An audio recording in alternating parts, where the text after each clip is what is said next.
Hi developers. So data structure with JavaScript के इस part में हम लोग बात करने वाले हैं कि दो एरे को किस तरीके से मर्ज कर सकते हैं with the help of while loop. Last वाले पार्ट में भी हमने सेम ही काम करा, दो एरे को मर्ज करा था, बट तब हमने यूज़ करा था फॉर लूप और वो एक सिंपल तरीका था। ये थोड़ा सा कॉम्प्लेक्स तरीका रहेगा। सो हम लोग सेम चीज़ को दो बार क्यों कर रहे हैं अलग अलग तरीके से, दो एरे को क्यों मर्ज कर रहे हैं बार बार। इसका एक रीज़न ये है ताकि मैं आपको ये दिखाना चाहता हूँ कि जब हमारे पास एक प्रॉब्लम होती है तो उसके मल्टीपल सॉल्यूशन हो सकते हैं, बट उनमें से कौन सा सॉल्यूशन बेटर रहेगा ये भी हमें आइडेंटिफाई करना होता है, राइट। एक चीज़ को लेट से कि आपको यहाँ से 100 कदम दूर जाना है, तो आप पैदल जाओगे या फिर गाड़ी से जाओगे, कौन सा सॉल्यूशन बेटर है, ठीक है। इस तरीके से यहाँ भी सेम ही सॉल्यूशन होते हैं कि दो सॉल्यूशन है सेम प्रॉब्लम के लिए, कौन सा बेटर रहेगा ये दिखाने की कोशिश करूंगा। लास्ट में दोनों लॉजिक को कंपेयर करूंगा और तब मैं आपको स्पेस एंड टाइम कॉम्प्लेक्सिटी भी थोड़ी सी समझाऊंगा। आप बोलोगे स्पेस एंड टाइम कॉम्प्लेक्सिटी समझाओगे, बट हमें तो उसका आइडिया नहीं है क्या। यहाँ पे ना समझना बहुत बड़ी चीज़ नहीं है। लास्ट में मैं आपको थोड़ा सा समझाऊंगा कि अच्छा ये इस चीज़ को हम लोग स्पेस कॉम्प्लेक्सिटी और इस चीज़ को हम लोग टाइम कॉम्प्लेक्सिटी बोलते हैं। वहाँ पे आप आराम से समझ जाओगे। और नेक्स्ट वाले पार्ट के अंदर मैं थ्योरेटिकली बहुत अच्छे से समझाऊंगा आपको एक एक पॉइंट के साथ में स्टेप बाय स्टेप कि क्या स्पेस कॉम्प्लेक्सिटी होती है, किस तरीके से कम ज़्यादा हो सकती है, और क्या हमारे पास टाइम कॉम्प्लेक्सिटी होती है, किस तरीके से वो कम ज़्यादा हो सकती है, राइट। सो ताकि अभी आपके दिमाग में पहले से एक पिक्चर बन जाएगी। अच्छा, क्योंकि ये मैं आपको यहाँ पे लाइव एग्जांपल दे पाऊंगा ना। अभी हमारे पास दो एरे रहेंगे कंपैरिजन के लिए, दो प्रोग्राम रहेंगे कंपैरिजन के लिए, तो आपको जो नेक्स्ट वाले पार्ट में थ्योरेटिकल चीज़ें पढ़ोगे तो आपके पहले से दिमाग में एक सिनेरियो, एक इमेजिनेशन, एक फोटो छपी रहेगी कि अच्छा इस चीज़ को हम लोग स्पेस कॉम्प्लेक्सिटी बोलते हैं, इस चीज़ को हम लोग टाइम कॉम्प्लेक्सिटी बोलते हैं। इसीलिए हम लोग यहाँ पे दोनों एरे को कंपेयर करेंगे और इनमें से कौन सी बेटर अप्रोच रहेगी, कौन से में यूज़ करनी चाहिए, मैं ये भी समझाऊंगा आपको। लास्ट वाले पार्ट के अंदर आपने देखा होगा हमने यहाँ पे एरे को शॉर्ट करा था, और अगर मैं आपको इसका प्रोग्राम दिखाऊँ ना एक बार के लिए, ये भी दिखाना जरूरी, बिकॉज मैं आपको दिखाऊंगा बाद में। हमारे पास डाटा एंड डाटा टू दो एरे थे और हमने यहाँ पे इसको मर्ज कर दिया था थर्ड एरे के अंदर। और यहाँ पे आप देख सकते हो पहले हमारा फर्स्ट कंप्लीट एरे आया और उसके बाद में हमारा डाटा टू वाला एरे वो आया। ये शॉर्टेड नहीं है देखा जाए तो, ठीक है। पहले हमारा एक पूरा का पूरा एरे आ गया और बाद में दूसरा का दूसरा हमारा पूरा का पूरा एरे आ गया। ये शॉर्टेड नहीं है। शॉर्टेड का मतलब समझते हो ना कि पहले सबसे छोटी वैल्यू, उसके बाद उससे बड़ी, फिर उसके बाद उससे बड़ी, फिर उसके बाद उससे बड़ी, एक डिक्रीजिंग या फिर इंक्रीजिंग ऑर्डर के अंदर, ठीक है। ये हमारा शॉर्टेड नहीं है, बट जो अब हम लोग एरे यूज करेंगे वो शॉर्टेड रहेगा पहले से ही, ठीक है। ये शॉर्टेड के ऊपर ही काम करेगा। अगर हमारे पास एरे जो पहले वाले दो एरे भी हम लोग यूज करेंगे वो भी शॉर्टेड नहीं है तो भी काम नहीं करेगा, और जो उसका आउटपुट रहेगा वो भी शॉर्टेड ही रहेगा। एक चीज और है, लास्ट वाली वीडियो अगर आपने नहीं देखी ना तो मैं आपको रिकमेंड करूंगा वो वाली वीडियो देख लेना। ये रही वो वाली वीडियो, और ये पूरी प्लेलिस्ट बन चुकी है। अगर आपने ये वीडियोस नहीं देखी हो देख लो, यहाँ पे काफ़ी सारे इंटरव्यू क्वेश्चन भी आपको आपके क्लियर होंगे और काफ़ी सारी चीज़ें। एटलीस्ट मैं आपको ये बोलूँगा, एरे और स्ट्रिंग, इसके बाद स्ट्रिंग का पार्ट आने वाला डाटा स्ट्रक्चर के साथ में, ये तो बिल्कुल भी मत छोड़ना। चाहे सर्विस बेस्ड कंपनी हो, आप फ्रेशर हो, एक्सपीरियंस हो, प्रोडक्ट बेस्ड, किसी के अंदर भी जाओ, इनमें से कोई भी रैंडम क्वेश्चन उठा के पूछ लेते हैं, राइट। सो ये तो आप बिल्कुल भी मिस मत करना। जो मैंने यहाँ पे 6 पार्ट बना दिए हैं, 7वां बना रहा हूँ, और उसके बाद में एक शॉर्टिंग वाला पार्ट भी आएगा, वो वाली, ये वाली तो बिल्कुल भी मत छोड़ना आप लोग। अब आते हैं हम हमारे प्रोग्राम के ऊपर। सबसे पहले मैं यहाँ पे व्हाइल लूप थोड़ा सा ना ये कॉम्प्लेक्स रहेगा, तो आपको इसको थोड़ा ध्यान से देखना पड़ेगा। इसमें थोड़ा सा जल्दबाजी मत करना, आराम से, चाहे वीडियो को पॉज करके बैक कर करके देखना पड़े, चाहे दोबारा देखना पड़े, इसको करके देखना, और हो सके तो इसको प्रैक्टिकली इंप्लीमेंट भी करके देखना, तब आपको और भी अच्छे से क्लियर होगा, राइट। सो करना क्या रहेगा हमें, सबसे पहले मैं आपको व्हाइट बोर्ड के ऊपर प्रॉब्लम एंड सोल्यूशन बताऊंगा कि क्या हम लोग व्हाइल लूप की हेल्प से किस तरीके से सोल्यूशन ढूंढेंगे। बाद में हम लोग क्या करेंगे, 3 एरे लेंगे, 2 हमारे पास ऑलरेडी एरे होंगे जिनमें वैल्यू होगी, थर्ड के अंदर वैल्यूज को ऐड करेंगे, पुश करेंगे, और उसके बाद में व्हाइल लूप के हेल्प से हम लोग एरे को मर्ज कर देंगे, और लास्ट में हम लोग कंपेयर करेंगे हमारे लास्ट वाले लॉजिक को और इस वाले लॉजिक को। अब एक बार के लिए हम लोग वापस से यहाँ पे आते हैं, और यहाँ पे मैं 2 एरे बना देता हूँ। जैसा मैंने आपको बोला यहाँ पे शॉर्टेड एरे काम करेगा, तो मैं शॉर्टेड एरे ही बनाऊंगा। शॉर्टेड एरे का मतलब मैं एक बार फिर से बता देता हूँ। लेट्स से कि आपके पास यहाँ पे है 25, फिर 3, फिर 9, फिर 100, फिर 48, और फिर 25, और फिर 13, फिर 1। ये अनसॉर्टेड एरे है, इसके ऊपर ये वाला लॉजिक काम नहीं करता, ठीक है। आपको ये चीज़ ध्यान रखनी है। सो आपको क्या करना पड़ेगा सॉर्टेड करने के लिए, सॉर्टेड एरे कौन सा होता है, जैसे कि 4 हो गया, 9, 20, 30, ये हमारा बेसिकली एक सॉर्टेड एरे होता है, ठीक है, जो हमारा एक पर्टिकुलर छोटी, उसके बाद बड़ी, उसके बाद बड़ी, उसके बाद बड़ी, या फिर पहले सबसे बड़ी, फिर उससे छोटी, फिर उससे छोटी, फिर उससे छोटी, इस तरह की वैल्यूज़ हों, तो ये हमारे लॉजिक काम ये वाला लॉजिक हमारा काम करेगा। ठीक है, तो सबसे पहले मैं 2 एरे ले लेता हूँ। मैं अभी के लिए एरे का नाम रखता हूँ A एंड B। ठीक है, ए एरे क्या है हमारा, यहाँ पे मैं बनाता हूँ, लेट्स से मेरे पास है 3, 7, 12, 34 और 56 और लास्ट में लेट्स से 90। ठीक है, ये हमारे पास है। और बी के अंदर भी हमारे पास कुछ कम वैल्यूज़ हैं, बट थोड़ी से कम है, लेट्स से कि 4, 9, 25 और लेट्स से 45। ठीक है, ये हमारी वैल्यूज़ हैं। तो अब हम लोग सबसे पहले एक वाइल लूप लगाएंगे। ठीक है, अगर वाइल लूप आपको नहीं पता तो एक बार पढ़ लेना, थोड़ा सा मैं आपको आइडिया दे भी देता हूँ वाइल लूप कैसे काम करता है। यहाँ पे हमारी कंडीशन रहती है और यहाँ पे हमारा लॉजिक लिखते हैं, और जो प्लस प्लस हम लोग फॉर लूप में यहीं पे करते थे ना, लास्ट में होता है यहाँ पे आई प्लस प्लस, जैसे हम लोग यहाँ पे ऊपर करते थे, ये हमारा यहाँ पे होता है। ठीक है, थोड़ा सा इसको मैं वापस से करता हूँ इस तरीके से। सो हमें यहाँ पे करना क्या है, हमारे पास हम लोग पहले से वेरिएबल ले लेंगे आई जे। ठीक है, इनकी वैल्यू धीरे धीरे बढ़ती रहेगी। जो हमारे पास थर्ड एरे रहेगा ना, सी वाला जो एरे रहेगा हमारा, जो खाली एरे रहेगा, जैसे ही हमने इसके अंदर से कोई वैल्यू पुश करी तो इसकी वैल्यू बढ़ जाएगी, और जैसे ही हमने सेकंड वाले बी से हमने वैल्यू पुश करी तो इसकी एक वैल्यू बढ़ जाएगी। ये प्लस प्लस होते रहेंगे, एक एक करके इंक्रीज होते जाएंगे। ठीक है, और ये कब तक इंक्रीज होंगे, जब तक इन दोनों के ये बराबर नहीं आ जाते। ठीक है, तो हमारे पास यहाँ पे कंडीशन रहेगी, अगर I equal to less than कर देता हूँ, क्योंकि ये 0 से स्टार्ट होता है ना ये, इसीलिए लेस देन ए डॉट लेंथ।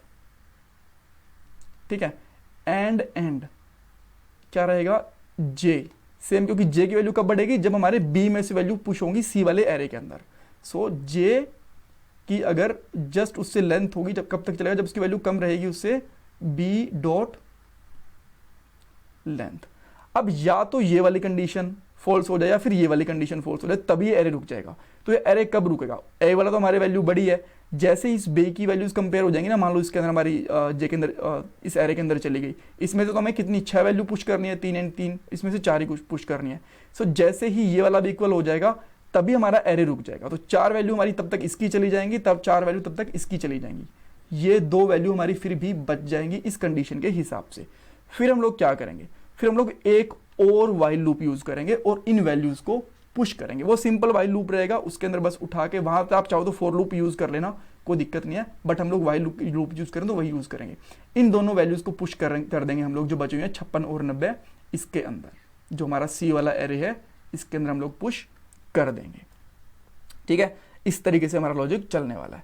सो अब इसको हम लोग इंप्लीमेंट करके देखते हैं।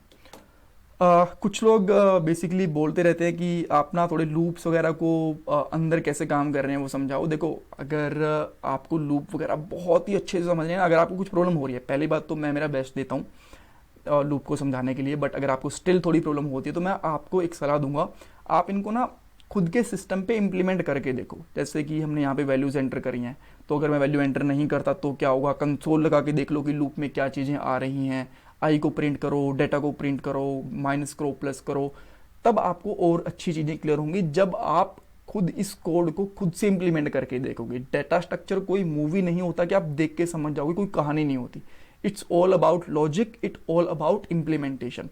लॉजिक समझो, इम्प्लीमेंट करके देखो, और तब तक इंप्लीमेंट करते रहो, तब तक इस चीज़ को समझते रहो, कुछ ना कुछ उल्टा सीधा इसमें के अंदर लूप वगैरह में घुमाते रहो, जब तक आपको चीज़ें समझ में नहीं आती, और तभी आपको चीज़ें समझ में आएंगी।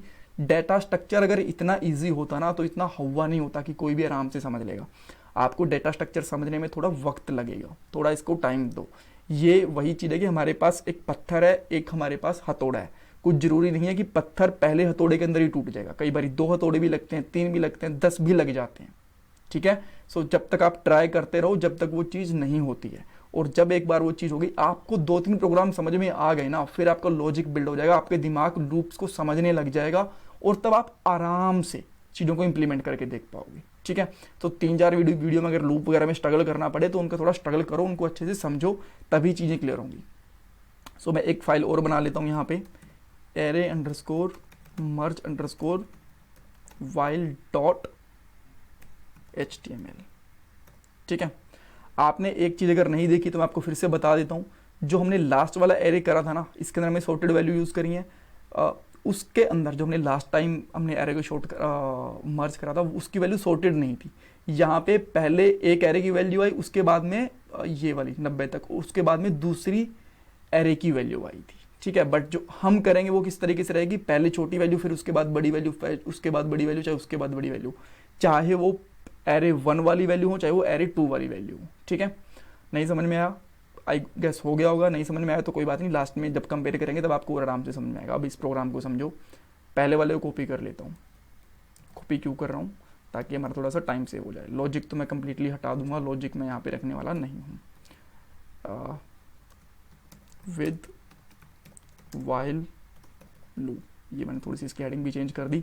अब मैं यहाँ पे क्या करता हूँ, 2 एरेज को डिफाइन करता हूँ। सबसे पहले मैं लूँगा लेट डेटा, और इसके अंदर मैं कुछ वैल्यू लेता हूँ, जैसे कि मैंने ले लिया 3, 7, 12, 34, 56 और 90, ठीक है। ये हमारा एक एरे हो गया। अब जो सेकेंड एरे लूँगा ना, उससे इसमें थोड़ी सी कम, आपको ध्यान रखना ये एरे तभी काम करेगा जबकि आपकी वैल्यूज शॉर्टेड होंगी। ये कंडीशन होती है इसकी वाइल लूप वाले की, ठीक है। पहले वाला यूज़ करा था उसमें कोई दिक्कत नहीं है, चाहे सॉर्टेड हो चाहे अनसॉर्टेड हो, वो सारी की सारी वैल्यूज़ को अपने आप ही मर्ज कर देता है। सो मैं अच्छा यहाँ पे जो डाटा लिया ना, मैं इसका डाटा 1 नाम रख देता हूँ, और इसका मैं नाम रखता हूँ यहाँ पे डाटा 2, और इसके अंदर मैं कुछ वैल्यूज डालता हूँ, जैसे कि मैंने डाल दिया यहाँ पे 4 डाल दिया, 9 डाल दिया, उसके बाद में 25 डाल दिया एंड 45 डाल दिया, ठीक है। तो हमारे पास एक जगह 6 वैल्यू हो गई, एक जगह 4 वैल्यू, टोटल हमारी 10 वैल्यूज हो चुकी हैं। All right. सो अब हम लोग क्या करते हैं, एक थर्ड एरे भी ले लेते हैं, डाटा 3, यानी कि हमारा ये थर्ड वाला एरे रहेगा। इसको मैं भी के लिए ब्लैंक छोड़ दूंगा, बिकॉज इसके अंदर हम इन दोनों एरे को मर्ज करेंगे। अब आपको कुछ वैल्यूज लेनी है जिनकी वैल्यू स्टार्टिंग के अंदर 0 होगी।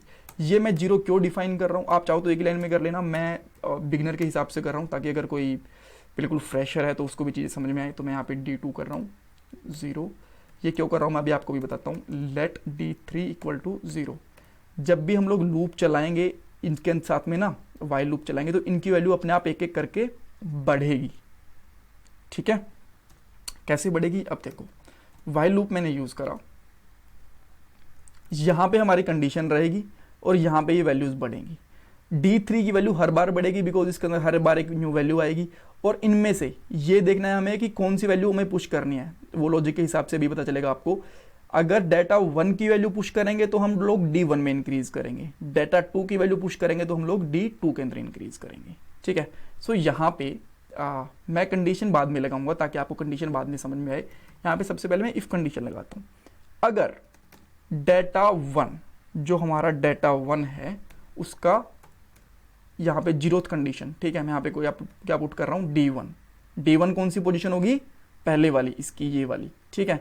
अगर ये छोटी है किससे, डाटा 2 के D2 से, ठीक है। इसके अंदर मैं एक ही क्यों नहीं ले लेता, अलग अलग क्यों, बिकॉज ये हर बार बराबर नहीं इंक्रीमेंट होने वाला, कभी इनके अंदर इंक्रीमेंट होगा, कभी इनके अंदर इंक्रीमेंट नहीं होगा, ठीक है। अगर ऐसा होता है तो, यानी कि अगर ये वाली वैल्यू छोटी है डाटा जो डाटा 1 की जो फर्स्ट वैल्यू है वो छोटी है डाटा 2 से, तो क्या होगा, डाटा 3 इसके अंदर, इसके D3, इसका ये D3 इंडेक्स है ना, इसका D3 यानी कि 0 पोजीशन के ऊपर डाटा 1 की D1 वैल्यू उसमें चली जाएगी, ठीक है। एल्स, और जैसे ये चली जाएगी तो होगा क्या, हमारा इस एक के अंदर D3 में वैल्यू बढ़ गई ना, इसके अंदर डाटा 3 के अंदर वैल्यू बढ़ गई, तो अभी क्या करो D3++, ताकि जो नेक्स्ट वैल्यू हमें जो ऐड करनी हो वो अब ये तो 0 वाली कंडीशन थी, इसके अंदर अब एक बढ़ गया तो फिर 1 वाली कंडीशन पे ऐड करेगा वैल्यू को, फिर 2 वाली, फिर 3 वाली वैल्यू पे। प्लस प्लस का मतलब क्या है कि यहाँ पे अगर इसकी वैल्यू 0 थी, प्लस प्लस के बाद उसकी वैल्यू 1 हो जाएगी, फिर 2 हो जाएगी, फिर 3 हो जाएगी, ठीक है। ये हो गया। साथ में, इसके साथ में हम लोग क्या करेंगे, D1++। अब बोलोगे ये प्लस प्लस क्यों करी, बिकॉज इसकी वैल्यू हमारी जा चुकी है इस एरे के अंदर, ठीक है, इसकी वैल्यू जा चुकी है। अब हमें नेक्स्ट वाली वैल्यू को इसमें पुश करना है। एल्स, अब सेम कंडीशन मान के चलो, देखो अब हमारा अगर D1 जो छोटी वैल्यू तो वो चली गई, अब अगर मान लो D1 की वैल्यू छोटी ना होती, D2 की वैल्यू छोटी होती, तो क्या करते, वो भी तुम्हें केस लेके मान के लेके चलना पड़ेगा। तो सेम यहां पे इसको पेस्ट कर दो, बस D3 के अंदर जो वैल्यू पेस्ट होगी वो होगी जो हमारा सेकंड वाला एरे है डेटा 2 और उसका इंडेक्स क्या है D2 और यहाँ पे इंक्रीमेंट D3 में तो होगा ही होगा, इसके अंदर हम लोग क्या कर देंगे D2 के अंदर इंक्रीमेंट होगा। ठीक है, ये चीज है। अब देखो जो D3 है हमारा वो यहाँ पे भी इंक्रीज हो रहा है, यहाँ पे भी इंक्रीज हो रहा है, इफ के अंदर भी एल्स के अंदर भी। तो बेटर ये है ना कि मैं इसको यहाँ से भी हटा दूं और यहाँ से भी हटा दूं और इसको हम लोग इस एल्स इफ से बाहर ही यूज कर लें। थोड़ा इसको मैं फॉर्मेट कर देता हूँ, ठीक है, इस तरीके से, ताकि ये बाहर ही यूज हो जाए। ऑल राइट, चीजें समझ में आ गई। अब बट इसकी कंडीशन क्या है, कंडीशन इसकी ये है, ये जब तक चलेगा, बिकॉज देखो D1 की वैल्यू भी बढ़ रही है, D2 की वैल्यू भी बढ़ रही है, आपने देखा ना यहाँ पे D1 की वैल्यू जब तक कम रहेगी, धीरे धीरे बढ़ती रहेगी, धीरे धीरे बढ़ती रहेगी और एक बार के लिए इसके बराबर पहुंच जाएगी व्हाइल लूप के अंदर। ठीक है, डेटा 1 डॉट लेंथ इसके बराबर पहुंच जाएगी और तभी लूप रुक जाएगा। या तो ये वाली कंडीशन ट्रू हो जाए या फिर D2 less than data 2 dot length, या फिर यहां तक चल ले। ठीक है, इन दोनों में से जो भी कंडीशन पहले ट्रू हो जाएगी तभी ये रुक जाएगा, कोई जरूरी नहीं कि दोनों का भी वेट करेगा। अब देखो इस लूप के हिसाब से पहले कौन सी वैल्यू खत्म होगी, D1 वाली या फिर D2 वाली, D2 वाली। क्यों, क्योंकि इसके अंदर 4 ही एलिमेंट हैं, इसके लास्ट के 2 एलिमेंट बचेंगे। मैं आपको एग्जैक्ट सब कुछ करके दिखाऊंगा। ठीक है, बट अभी के लिए हम लोग क्या करते हैं, कंसोल डॉट वॉन डेटा 3 को प्रिंट करते हैं कि हमारे पास क्या आउटपुट हमें मिल रहा है। यहाँ पे आए, अच्छा ये तो हमारा पुराने वाला था, इसको मैं खोल के रखूंगा, इसको बंद नहीं करूंगा मैं, ये हमारे बाद में काम आने वाला है। सो मैं यहाँ पे व्हाइल लूप वाला ओपन करता हूं। आप देख सकते हो कि हमारे पास 8 वैल्यूज आ चुकी हैं। मैं इसको रिफ्रेश करूंगा, 8 वैल्यूज आ चुकी हैं हमारी।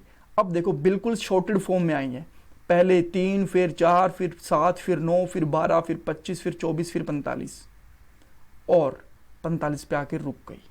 क्यों, क्योंकि इसकी कंडीशन पूरी हो गई। ये वाली जो कंडीशन है ना, यहाँ पे एंड कंडीशन लगी या कि ये ट्रू हो जाए फिर ये वाली ट्रू हो जाए, ये वाली ट्रू हो गई तो यहाँ पे लूप रुक गया।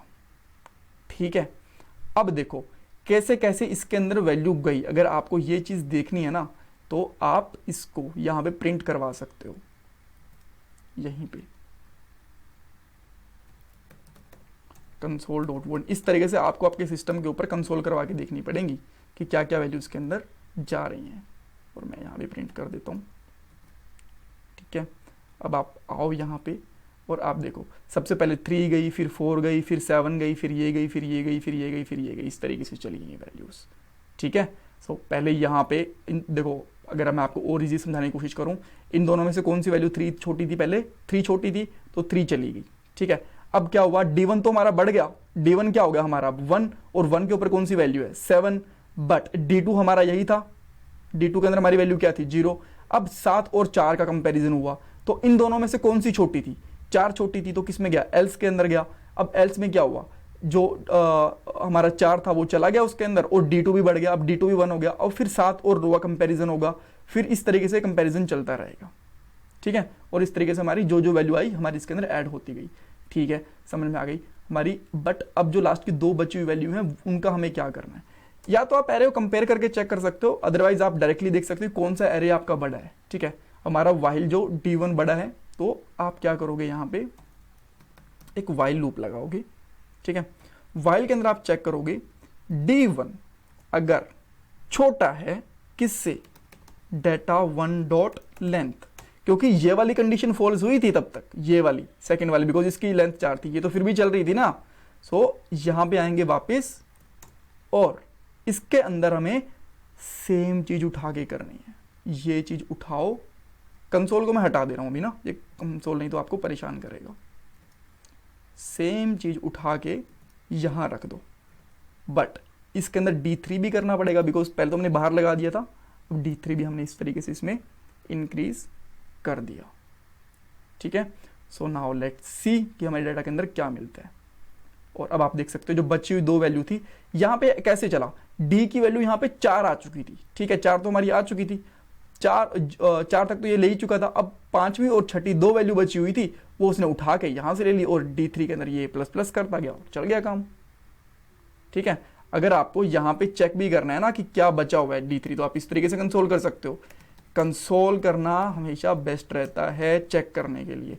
वैसे तो मैं डिबगर यूज़ करना चाहिए, ठीक है, बट जब आप फ्रेशर होते हो तो कंसोल यूज़ करो, बेटर रहेगा। और यहाँ पे प्लस प्लस नहीं करना हमने, अदरवाइज यहाँ पे भी इंक्रीज हो जाएगा ये।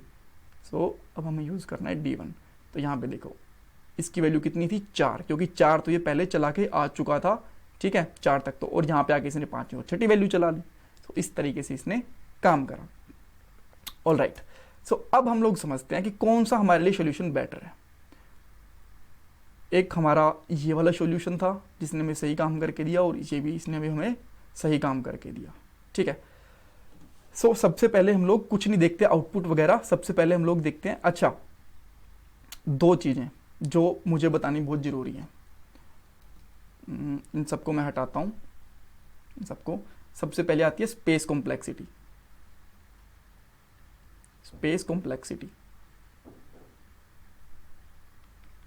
ठीक है, थोड़ा सा इसका ऐसे सही नहीं लिखा जा रहा, थोड़ा सा प्लीज एडजस्ट कर लेना। जितनी वो मेमोरी लेता है, जितनी ज़्यादा मेमोरी लेगा उसकी उतनी ज़्यादा स्पेस कॉम्प्लेक्सिटी होगी। एक होती है टाइम कॉम्प्लेक्सिटी,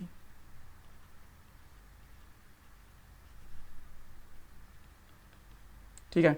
अब ये क्या होती है, जितना वो क्या कहते हैं टाइम लेगा प्रोग्राम, टाइम यानी कि इसने मान लो 100 लाइनें ली, ठीक है, तो अच्छा 100 लाइनें मैं आपको बाद में बताऊंगा, तो टाइम लेगा, ठीक है, जितना ज़्यादा वो टाइम लेगा। अब आप बोलोगे ठीक है मेमोरी तो इंटरनली कैलकुलेट हो गई, हम लोग ने वेरिएबल वगैरह चेक कर लिए, टाइम आप कैसे कैलकुलेट करोगे कि इस प्रोग्राम ने कितना ज़्यादा लिया। एग्जैक्टली, कभी भी हम लोग डायरेक्टली टाइम कैलकुलेट नहीं कर सकते। जो एक प्रोग्राम टाइम लेता है ना, मान लो ये इस एरे के अंदर 1 करोड़ वैल्यूज होती, तो वो ओनली हमारे प्रोग्राम पे डिपेंड नहीं करता, हमारे सिस्टम के प्रोसेसर के ऊपर डिपेंड करता है, कितना हमारे सिस्टम पे करंटली प्रोग्राम चल रहे हैं, कितना हमारा सिस्टम अच्छा है, कितनी हमारी रैम अच्छी है, बहुत सारी चीज़ों के ऊपर डिपेंड करता है, ठीक है। तो हम लोग किस तरीके से चेक करेंगे time complexity, number of line, आप लिखता हूं नंबर ऑफ लाइन। वैसे तो मैं आपको बहुत अच्छे से बाद में बताऊंगा, नंबर ऑफ लाइन जिस प्रोग्राम के अंदर ज्यादा होंगी वो कम अच्छा है। मान लो कि सेम प्रॉब्लम हमने रिजोल्व करी, पहले हमने एक प्रोग्राम बनाया जिसके अंदर हमें 20 लाइनें लगी, और एक हमने दूसरा प्रोग्राम बनाया इसके अंदर हमें 50 लाइनें लगी।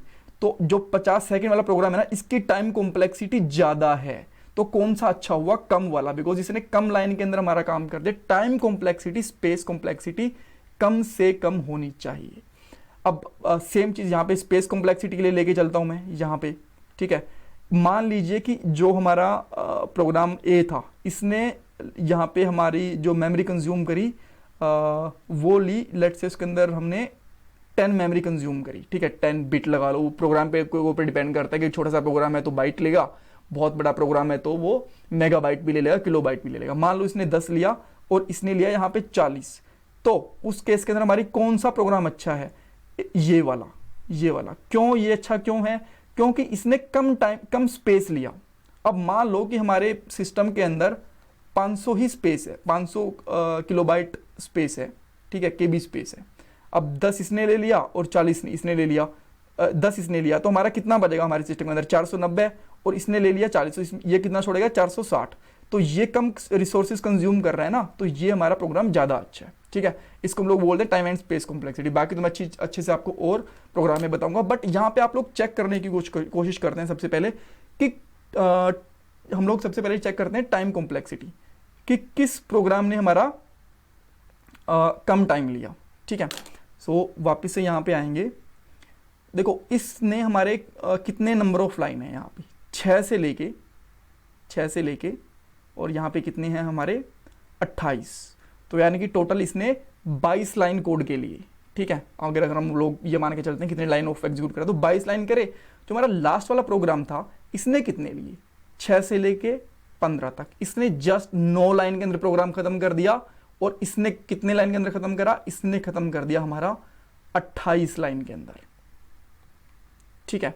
अब इसके अंदर देखो क्या ये इतना ही है, इसने हमारे 9 लाइन ली, 9 लाइन, और इसने जो हमारी कॉम्प्लेक्सिटी ली वो ली, यहां पे मैं लिख लेता हूं 22 लाइन। क्या इतना ही है? जी नहीं, इसके अंदर थोड़ी सी ट्रिक है। ये वाली जो लाइन थी ना, ये हमारी बार बार एग्जीक्यूट हुई बिकॉज ये लूप के अंदर थी, ठीक है। सो ये वाली हमारी कितनी बार चली, 6 बार, और ये वाली कितनी चली हमारी 10 बार। तो टोटल यहाँ पे कितना हुआ, 6 और 10 16, 16 और जो हमारे 9 थे टोटल कितने हो गए, 16 और 9 25। ठीक है, उसने 25 लाइन मान के चले थे बिकॉज ये लूप में चले थे ना। अब यहाँ पे भी इसने सेम ही लिया, 22 लाइन तो सीधी हो गई। उसके बाद में जो ऊपर वाला एरे था उसके लिए इसने टाइम लिया था 6, और नीचे वाले के लिए लिया था इसने, सॉरी यार मैंने ना यहाँ पे गड़बड़ कर दी, यहाँ पे इसने 6 लिया था और यहाँ पे इसने 4 लिया था, टोटल 10 हुए थे।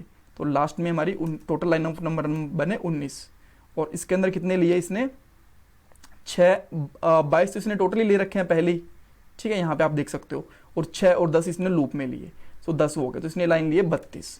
तो हमारा कौन सा प्रोग्राम बेटर रहा यहाँ पे हमारा प्रोग्राम रहा पहले वाला, जो हमने लास्ट वाले प्रोग्राम के अंदर यूज करा था, वो वाला हमारा प्रोग्राम बेटर रहा, बिकॉज उसने जस्ट यहाँ पे लिए थे लाइन नंबर 16 और इसने कितने लिए थे, लाइन नंबर 32। ओके ठीक है, ये चीज हमें समझ में आ गई। अब हम लोग एक चीज और देखते हैं यहाँ पे, ये तो हमारी हो गई स्पेस कॉम्प्लेक्सिटी की बात, ठीक है। सो अगर हम लोग बात करते हैं टाइम कॉम्प्लेक्सिटी की, टाइम कॉम्प्लेक्सिटी, अब स्पेस कॉम्प्लेक्सिटी की बात करते हैं, तो ज़्यादा डिटेल में ना जाते हुए यहाँ पे अगर आप देखोगे ना तो मैंने बहुत सारे वेरिएबल लिए हैं, ठीक है, 1 2 3 3 वेरिएबल तो मैंने यहीं पे ले रखे हैं और 3 ही हो गए, टोटल 6 वेरिएबल्स हो गए हमारे, ठीक है, सीधे सीधे हमारे 6 वेरिएबल हो गए, और बाद में हम लोग इनके अंदर कभी वैल्यू को निकाल रहे हैं, कभी कर रहे हैं, बहुत सारे वेरिएबल के अंदर। तो अगर हम लोग यहाँ पे आते हैं तो डायरेक्टली हमने यहाँ पे 3 वेरिएबल लिए हैं और एक हमने आई लिया है, तो इसके अंदर हमारे टोटल बनते हैं 4, इसकी 4 कॉम्प्लेक्सिटी बन गई। स्पेस कॉम्प्लेक्सिटी में यहाँ पे इस तरीके से लिख रहा हूँ, और इसकी कितनी बनी, यहाँ पे इसकी 6 तो ऊपर टोटली बन रही है, और बाद में हम लोगों ने लूप वगैरह भी, तो टोटल में 6 ही मान के चल रहा हूँ अभी के लिए, ज़्यादा डिटेल में नहीं जाते, 6 स्पेस कॉम्प्लेक्सिटी, ठीक है। तो अब इन दोनों के हिसाब से देखा जाए तो कौन सा हमारा बेटर तरीका है, अगर हमें नॉर्मल शॉर्ट करने तो जो पहले वाला जो हमने लास्ट टाइम यूज करा था वो बेटर है, ठीक है, बिकॉज उसमें लाइन ऑफ नंबर भी कम था और स्पेस भी कम था, टाइम एंड स्पेस उसमें दोनों बचा था। लेकिन अब एक यहाँ पे ट्रिक आती है, अब मान लो आपको कोई ये बोल दे कि जो एरे आप मर्ज कर रहे हो ना वो शॉर्टेड फॉर्म के अंदर होना चाहिए, तो यहाँ पे अब एक लोचा हो जाएगा। देखो किस तरीके से लोचा हो जाएगा, ये हमारा करंट वाला प्रोग्राम है, ठीक है, इसने क्या करा, पूरा का पूरा शॉर्ट करके दिया, 3 4 7 9 12 25 34 इस तरीके से। और क्या इसने हमें शॉर्ट करके दिया ना, इसने सबसे पहले वाला एरे ले लिया, ये 90 तक, और उसके बाद 20 30 40 50 इस तरीके से आ गए।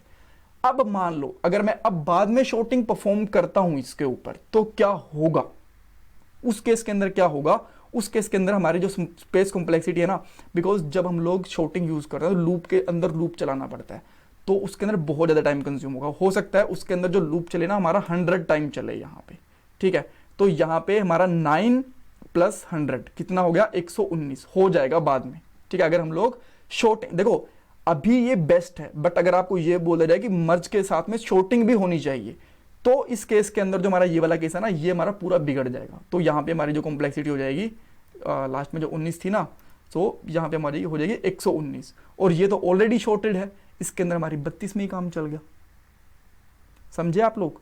सो इस तरीके से अगर आपको शॉर्टिंग करनी है तो जो हमने आज प्रोग्राम करा है वो बेस्ट है, अगर हमें शॉर्टिंग नहीं करनी है तो हमारा लास्ट वाला प्रोग्राम बेस्ट है। सो इस तरीके से हम लोग चूज करते हैं, अच्छा हमने फाइनली अचीव क्या करना है। अगर हमें शॉर्टिंग चीज अचीव करनी होती तो हम लोग जो आज वाली चीज है वो यूज करते हैं, अदरवाइज हम लोग पहले वाली। तो जब भी आप प्रोग्राम बनाओगे, प्रोजेक्ट में काम करोगे, तो आपको ये चीजें ध्यान रखनी होती है कि हमें लास्ट में अचीव क्या करना है और किसकी क्या कॉम्प्लेक्सिटी रहेगी। सो अभी आपको बेसिक आइडिया पता चल गया कि अच्छा इस तरीके से हम लोग दो चीजों को कंपेयर कर सकते हैं, इस तरीके से हमारी चीजें चलती हैं। नेक्स्ट वाले पार्ट में थ्योरेटिकल पार्ट रहेगा, वहां पे मैं आपको स्पेस एंड टाइम कॉम्प्लेक्सिटी अच्छे से बताऊंगा, बट वो थ्योरेटिकल पार्ट रहेगा। थोड़ा बहुत अगर मुझे जरूरत लगी तो मैं इस प्रोग्राम का भी रेफरेंस लूंगा, राइट। बट मुझे लगता है कि आप लोगों को स्पेस एंड टाइम कॉम्प्लेक्सिटी अच्छे से समझ में आ गई होंगी। नेक्स्ट वाली वीडियो के अंदर थोड़ा और अच्छे से क्लियर कर लेंगे।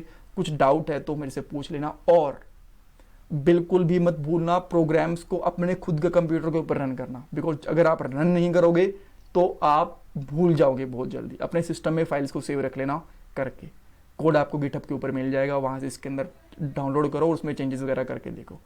So thank you so much. अगर आपको वीडियो अच्छी लगी हो तो प्लीज़ चैनल को सब्सक्राइब करना और वीडियो को लाइक कर देना, कमेंट सेक्शन के अंदर अपने कमेंट दे देना, एंड यही काफ़ी रहेगा आपके सपोर्ट के लिए। Thank you so much.